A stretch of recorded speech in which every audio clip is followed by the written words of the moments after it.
Assalamualaikum warahmatullahi wabarakatuh. Perkenalkan, saya Salsabila Mutiara Zahra dari kelas 11 MIPA 3 absen 32. Nah, di video kali ini saya akan menjelaskan mengenai PPT yang telah saya buat, PowerPoint yang telah saya buat mengenai biografi dan peran Ki Hajar Dewantara pasca kemerdekaan Indonesia. Nah, di PowerPoint selanjutnya saya akan menjelaskan mengenai siapa sih sebenarnya Ki Hajar Dewantara itu dan apa saja peran beliau bagi kemerdekaan Indonesia dan juga pasca kemerdekaan Indonesia. Kemudian di sini lanjut saja ada beberapa materi pembahasan yang akan saya paparkan di slide-slide selanjutnya. Yang pertama itu adalah mengenai biografi dari Ki Hajar Dewantara. Bagaimana perjalanan hidup beliau, bagaimana riwayat pendidikan beliau, dan apa saja yang sudah beliau lakukan demi kemerdekaan Indonesia. Kemudian yang kedua adalah peran Ki Hajar Dewantara pasca kemerdekaan Indonesia. Apa aja sih peran beliau setelah Indonesia itu merdeka gitu. Kemudian yang ketiga itu saya akan memaparkan mengenai karya-karya yang telah dibuat oleh Ki Hajar Dewantara selama masa hidupnya. Nah, langsung saja nih kita beralih ke materi pembahasan yang pertama, yaitu biografi dari Ki Hajar Dewantara. Ki Hajar Dewantara memiliki nama masa kecil atau nama lahir yaitu Raden Mas Suwardi Surjaningrat. Beliau mengganti namanya dengan menghilangkan gelar kebangsawanannya sebagai bukti bersatunya beliau dengan rakyat yang telah diperjuangkannya. Nah, Ki Hajar Dewantara ini mengganti namanya sehabis beliau itu pulang dari pengasingan beliau di Belanda yang nantinya akan saya jelaskan di slide-slide selanjutnya. Raden Mas Suwardi Surjaningrat lahir pada hari Kamis Legi tanggal 2 Mei 1889 di Yogyakarta, bertepatan dengan bulan Ramadan. Lahir bertepatan dengan bulan Ramadan, memiliki harapan agar Raden Mas Suwardi Surjaningrat mampu memberikan banyak manfaat bagi banyak orang dalam berupa pendidikan maupun peningkatan iman dan juga takwa.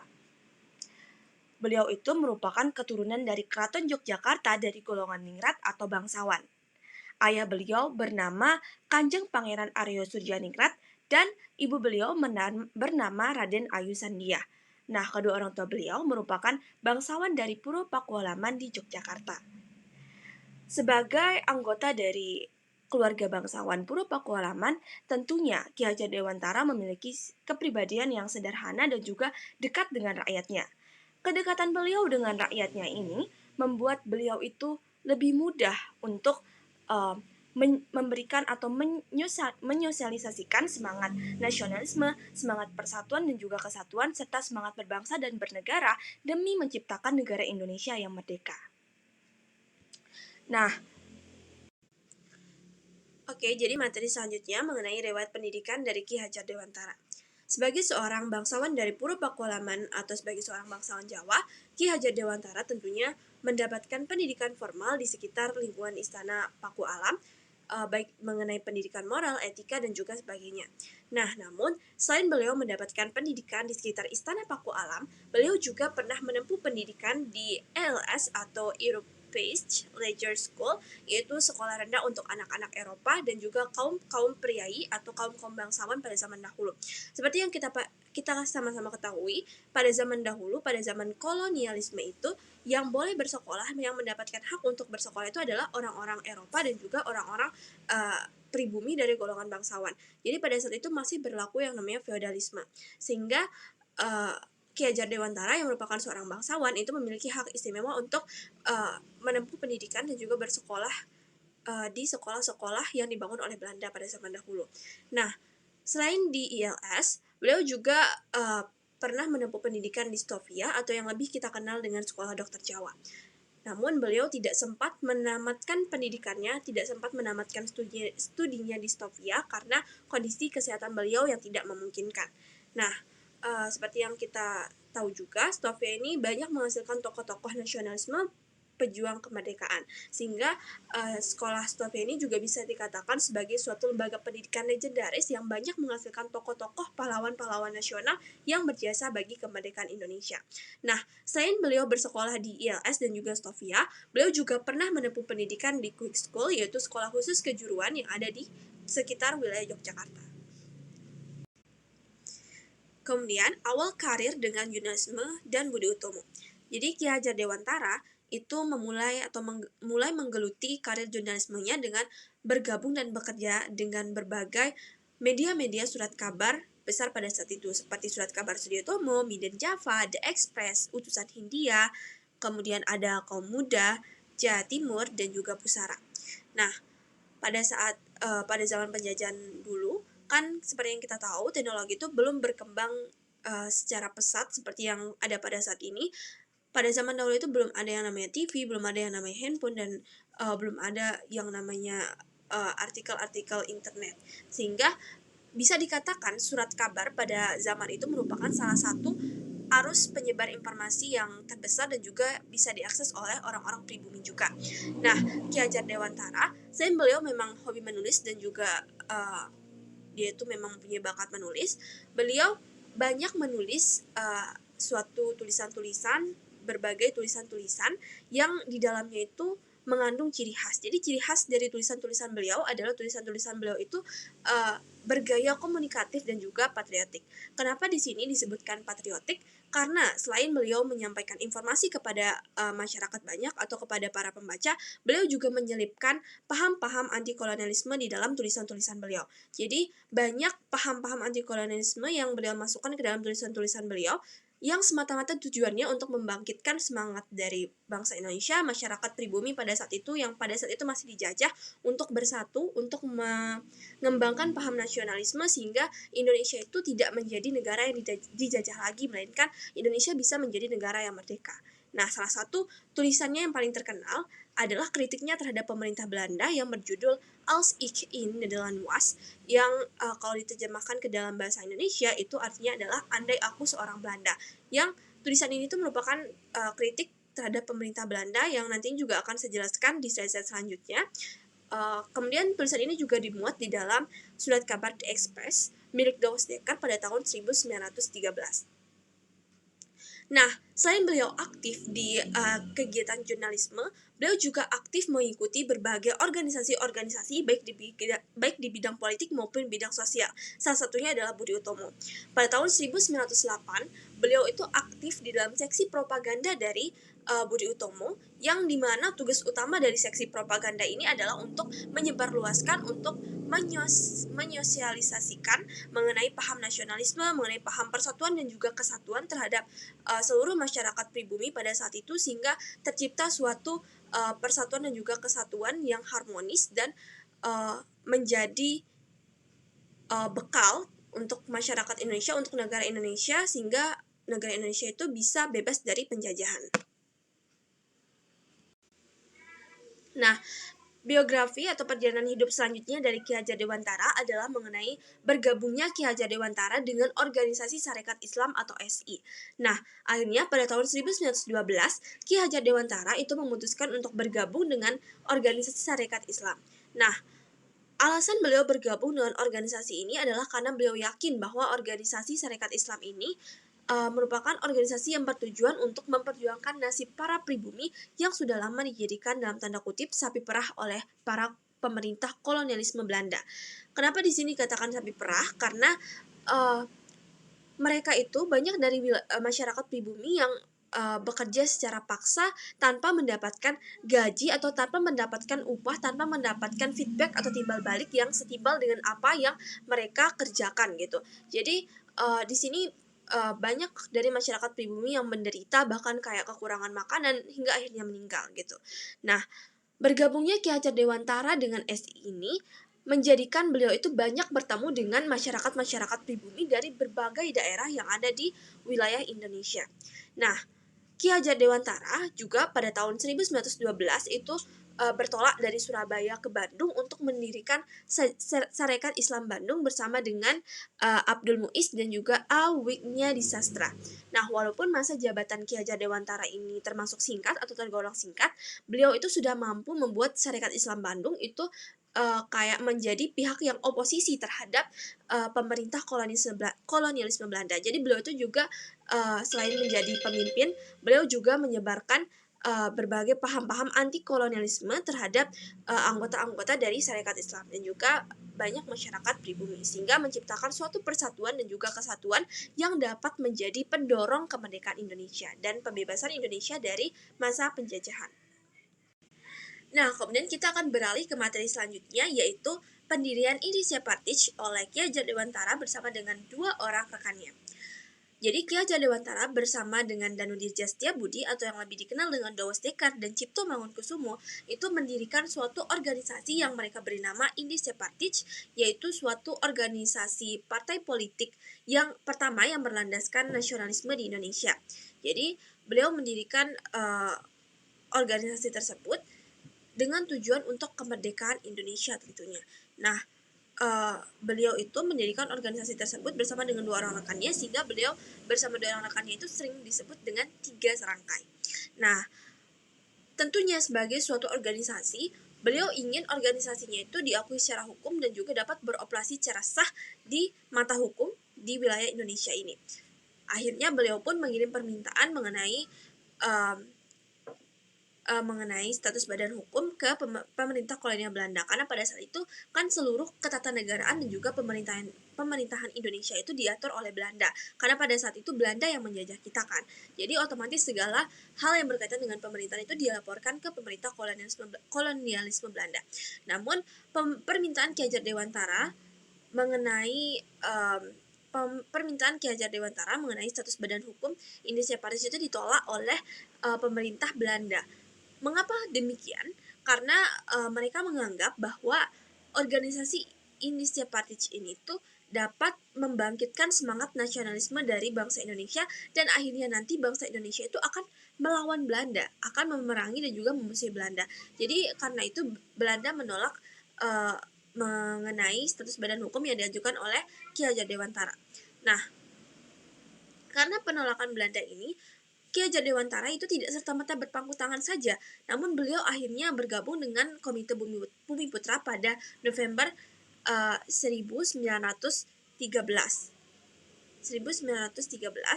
Di mana Komite Bumi Putra ini merupakan tandingan dari Komite Perayaan 100 Tahun Kemerdekaan Bangsa yang dibentuk oleh Belanda. Komite perayaan yang dibentuk oleh Belanda ini itu tujuannya adalah untuk menarik uang dari masyarakat pribumi, menarik uang dari masyarakat Indonesia, masyarakat jajahan Belanda untuk mengadakan pesta meriah untuk merayakan 100 tahun kemerdekaan bangsa Belanda dari Perancis. Nah, hal ini yang membuat Komite Bumi Putra ini menentang ide perayaan tersebut.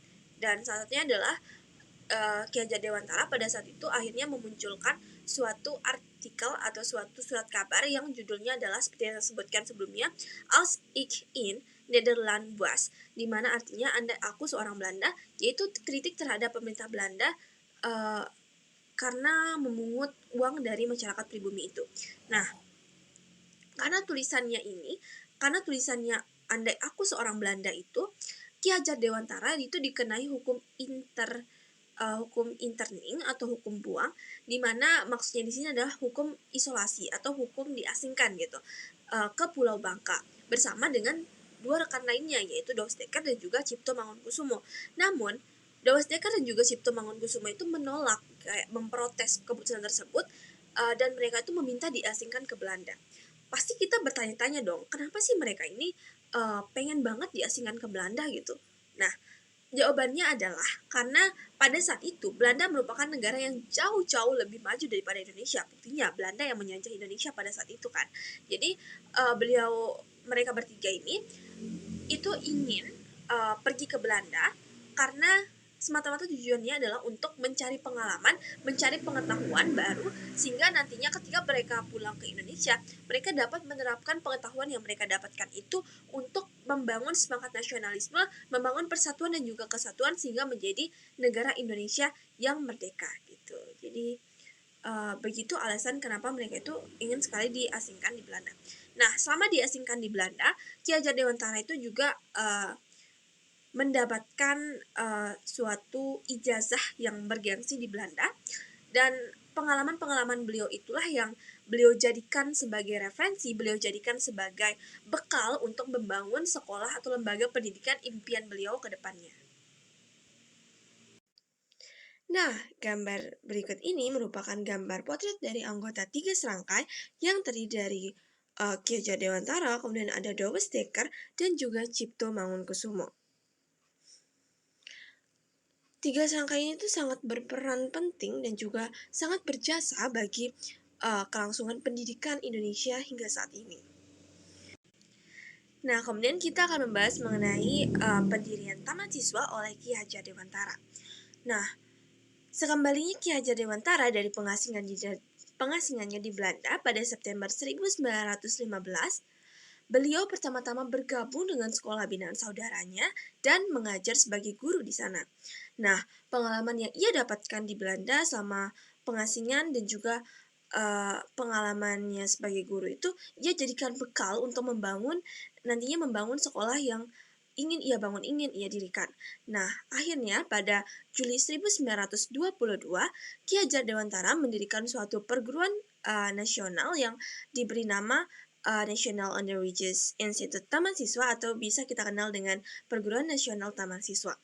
Jadi Perguruan Nasional Taman Siswa ini merupakan suatu lembaga pendidikan yang didirikan oleh Ki Hajar Dewantara dalam rangka menciptakan kesetaraan pendidikan di antara seluruh kaum pribumi. Di mana sebelumnya pribumi yang boleh bersekolah itu hanya orang-orang pria saja yang dari kalangan bangsawan. Namun di Taman Siswa ini orang-orang pribumi baik dari kalangan bangsawan maupun bukan itu boleh untuk untuk sekolah gitu. Nah, jadi tidak ada perbedaan di sini, baik itu pribumi, terutama untuk orang-orang pribumi kalangan bawah yang sebelumnya tidak pernah yang namanya mengenyam pendidikan, itu bisa dididik di sini gitu. Jadi Ki Hajar Dewantara membangun Taman Siswa untuk menciptakan kebanggaan tersendiri dan juga untuk menciptakan rasa nasionalisme, menciptakan rasa persatuan dan kesatuan di antara masyarakat pribumi, sehingga nantinya tentunya tujuan utamanya adalah untuk mencapai Indonesia yang merdeka, ya, dan juga untuk mencapai kesetaraan pendidikan bagi seluruh kaum pribumi. Nah, berikut ini merupakan gambar ilustrasi mengenai suasana belajar di Taman Siswa pada saat itu. Kemudian, mengenai wafatnya Ki Hajar Dewantara. Ki Hajar Dewantara wafat pada tanggal 26 April 1959 di Padepokan Ki Hajar Dewantara, Yogyakarta, dan akan dimakamkan di Tanah Wijaya Brata, Yogyakarta, dengan instruktur upacaranya yaitu Soeharto.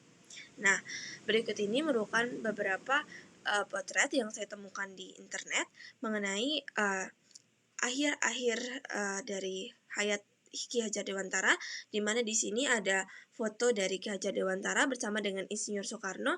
Pada saat itu Ki Hajar Dewantara sedang sakit, kemudian dijenguk oleh Insinyur Soekarno. Kemudian foto selanjutnya itu ada mengenai semboyan yang nantinya juga akan saya bahas di peran Ki Hajar Dewantara. Apa sih artinya Tuturi Handayani itu? Nah, kemudian kita akan masuk ke materi peran pasca kemerdekaan dari Ki Hajar Dewantara. Nah, yang pertama adalah menjadi Menteri Pendidikan pertama di Indonesia.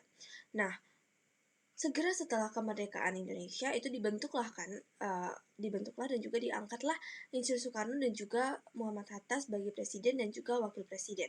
Nah, segera setelah diangkatnya Insinyur Soekarno sebagai presiden, beliau mulai membentuk beberapa kabinet dan juga kementerian. Nah, karena jasa Ki Hajar Dewantara dalam dunia pendidikan dan juga politik yang tentunya sangat besar bagi kemerdekaan Indonesia, pemerintah Indonesia menghadiahkannya dengan berbagai jabatan di pemerintahan Republik Indonesia. Salah satunya adalah menjadi Menteri Pendidikan dan juga Kebudayaan pertama Republik Indonesia pada tahun 1950. Nah, selanjutnya, sebagai Menteri Pendidikan pertama di Indonesia, beliau sudah melakukan berbagai pergerakan nasional yang akhirnya membantu Indonesia merdeka. Jadi beliau memang sudah tahu gitu sejarah pendidikan Indonesia sejak zaman penjajahan, kemudian bagaimana beliau diasingkan untuk di Belanda, kemudian beliau pulang dan mengajarkan semua pengalaman yang ia dapat di Belanda, sehingga kita dapat tahu dari informasi-informasi itu bagaimana kecintaan Ki Hajar Dewantara terhadap dunia pendidikan, apalagi dunia pendidikan Indonesia gitu. Nah, kemudian selain sebagai Menteri Pendidikan, beliau juga sempat dihadiahkan gelar Doktor Honoris Causa oleh Universitas Gadjah Mada pada tanggal 19 Desember 1959. Nah, konsep dari pendidikan yang diajarkan oleh Ki Hajar Dewantara itu ada kemiripan dengan konsep pendidikan Islam, di mana konsep pendidikan Islam itu tidak berfokus pada materi saja, namun berfokus pada bagaimana dampak dari pelajaran yang sudah kita ajarkan itu ke banyak orang, ke umat gitu. Nah, pemikiran-pemikiran Ki Hajar Dewantara juga tentang pendidikan itu banyak berkesinambungan dengan konsep pendidikan Islam, di mana memandang manusia itu sebagai makhluk yang berketuhanan, makhluk yang berkemanusiaan, dan makhluk yang memiliki potensi-potensi untuk dikembangkan. Kemudian kita akan membahas mengenai peran Ki Hajar Dewantara pasca kemerdekaan yang kedua, yaitu sebagai pencetus dari konsep trilogi. Konsep trilogi Ki Hajar Dewantara ini adalah suatu konsep pendidikan yang disampaikan oleh Ki Hajar Dewantara dan hingga saat ini menjadi semboyan dan juga dasar dari pendidikan di Indonesia. Di antaranya yaitu yang pertama ada Ing Ngarsasung Tulada, yang kedua ada Ing Madya Mangunkarsa, dan yang ketiga ada Tuturi Handayani. Ing Ngarsasung Tulada artinya di depan seorang guru harus memberikan teladan dan juga contoh yang baik. Artinya di sini seorang guru itu harus memberikan contoh perilaku yang baik kepada para muridnya, karena murid itu cenderung meniru perilaku sang guru. Kemudian yang kedua ada Ing Madya Mangunkarsa, yang artinya di tengah atau di antara murid-murid.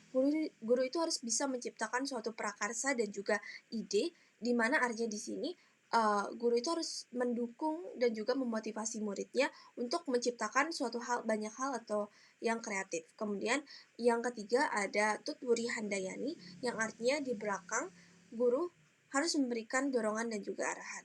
Dimana di sini artinya seorang guru itu wajib hukumnya untuk mendorong para muridnya untuk mencapai cita-cita yang diinginkannya.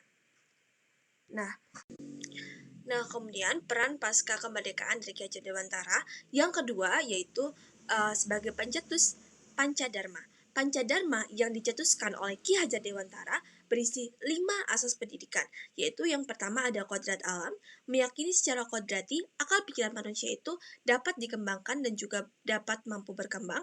Kemudian yang kedua itu ada kemerdekaan, peserta didik diarahkan untuk merdeka baik secara batin, secara pikiran maupun secara tenaga. Kemudian yang ketiga adalah kebudayaan, meyakini peserta didik bahwa pendidikan itu bukanlah sesuatu yang didapatkan secara instan, melainkan melalui berbagai proses yang panjang dan dinamis serta tidak berhenti. Kemudian yang keempat ada kebangsaan, itu menanamkan perjuangan kebangsaan dalam diri peserta didik. Kemudian yang kelima ada kemanusiaan, yaitu menempatkan manusia dalam hubungan persahabatan antar bangsa. Nah, kemudian peran Ki Hajar Dewantara pasca kemerdekaan selanjutnya yaitu beliau sebagai pahlawan nasional Indonesia. Nah, atas jasanya yang sangat besar bagi dunia pendidikan Indonesia sejak zaman dahulu, sejak beliau mendirikan taman siswa, kemudian sampai beliau menjadi Menteri Pendidikan di Indonesia, akhirnya setiap tanggal 2 Mei itu diperingati sebagai Hari Pendidikan Nasional, di mana tanggal 2 Mei itu merupakan hari lahir dari Ki Hajar Dewantara. Kemudian salah satu semboyan pendidikan beliau yang berbunyi Tutwuri Handayani itu dijadikan sebagai logo Kementerian Pendidikan di Indonesia. Kemudian selain itu, Ki Hajar Dewantara juga dikukuhkan sebagai pahlawan nasional pada tanggal 28 November 1959 berdasarkan keputusan Presiden nomor 305 tahun 1959. Nama beliau juga diabadikan dalam salah satu kapal perang Indonesia yaitu KRI Ki Hajar Dewantara.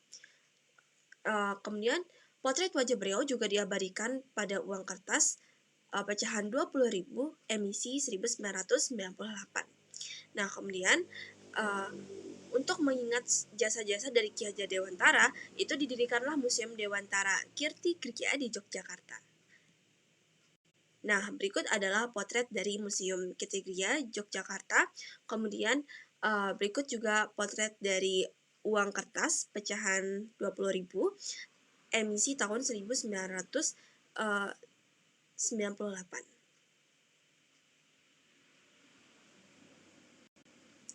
Nah, kemudian kita beralih ke karya-karya yang sudah dibuat oleh Ki Hajar Dewantara, yaitu beliau, seperti yang kita tahu, beliau sangat tertarik dengan dunia jurnalisme, beliau sangat tertarik dengan dunia wartawan. Jadi karya-karya beliau itu kebanyakan berupa tulisan-tulisan. Nah, adapun karya-karya beliau itu yang pertama ada buku bagian yang pertama yaitu tentang pendidikan, buku bagian yang kedua yaitu tentang kebudayaan, buku bagian ketiga tentang politik dan juga kemasyarakatan, dan buku bagian yang keempat itu tentang riwayat dan juga perjuangan hidup beliau. Selama beliau hidup dan juga selama beliau berjuang untuk kemerdekaan Indonesia serta pasca kemerdekaan Indonesia. Nah, sekian materi presentasi yang saya sampaikan. Kurang lebihnya mohon dimaafkan. Wassalamualaikum warahmatullahi wabarakatuh.